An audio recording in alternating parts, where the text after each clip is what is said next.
Hi everyone, good morning. Biyahe ta karon. Ako'y gusto i-share sa inyo ha nga personal experience. Para sa ako, regrets ni siya. Championship to na mo sa basketball sa trabahoan ako.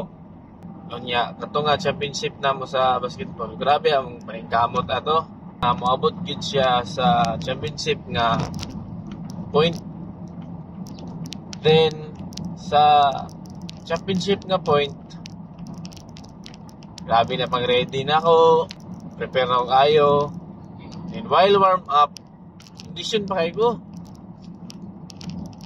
And then niabot ang first quarter, isakit ug ayo akong abaga. Pero wala ako nagsaba sa mga kauban. Then wala ko ni dula. Ya ang kadula kay match ra ba kayo. Sugya po ng kadula na amo. While ga dula me sa dula, wala jud ko sulod kay sakit ug akong abaga niya.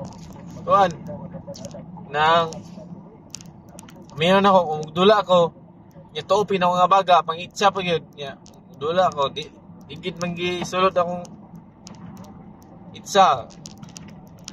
Walain po sira akong makauban no nga di manulod akong itsa. Sayang. Wala jud ko ni sulod. Nya takabantay sila nga dan. Sulod na. Dili nga tula lagi. Nga at taysa lang tayo arc, labi na si atong arke na mo. Among boss, among busing ko yun. Mutan na nga. Ngano dong wala ko ni dula. Oo nga. Honestly, nisakit akong baga bay. Nya, ano siya nga. Wala na kanina. Magkalit na lagi arc. So, anak ko nga. Nya rin totoo dark. Pero grabe yun akong ampo nga. Lord, mawala. Ito niya akong sakit sa baga. Kay crucial na kayong dula. Nya, unta. Gusto na ako nga makatabang ko sa grupo.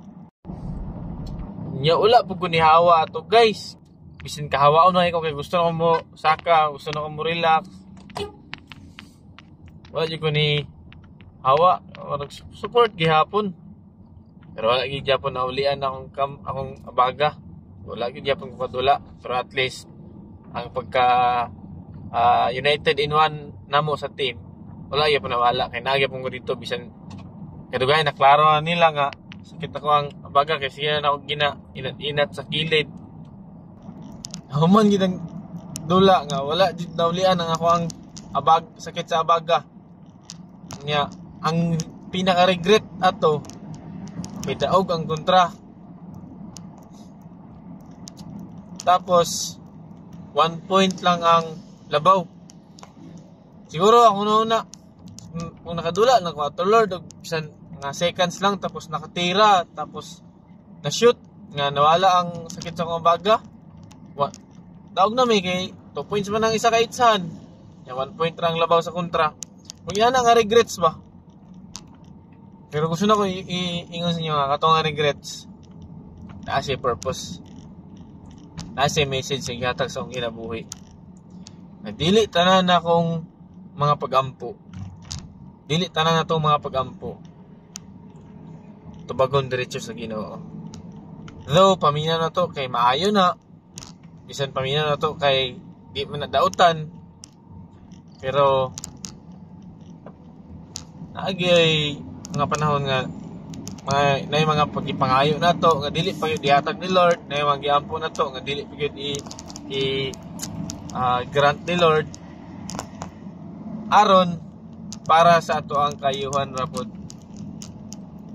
Ito nga time wala ako kadula hindi ay ako igsugal nga i-promise na ako sa akong gagulingon nga di na ako madula og kanang naay mga sugal kaysa una mo sa presuhan nagkukig-sugal then dula ta kay mga warta mo ta para dula ta modula dili nga mo apil sa sugal la pero modula ta kay mga warta ta kay para tigumon para ihatag kay papa nga nasa laya nga nagka-cancer. Pero wala ko kasugala nang murag kuan lang baka nang dula ka din bayaran ka nga tuon kay ni dula ka. Pero dako kay sugal gud ang rason ko dato nga nang gikuha ka kay kanang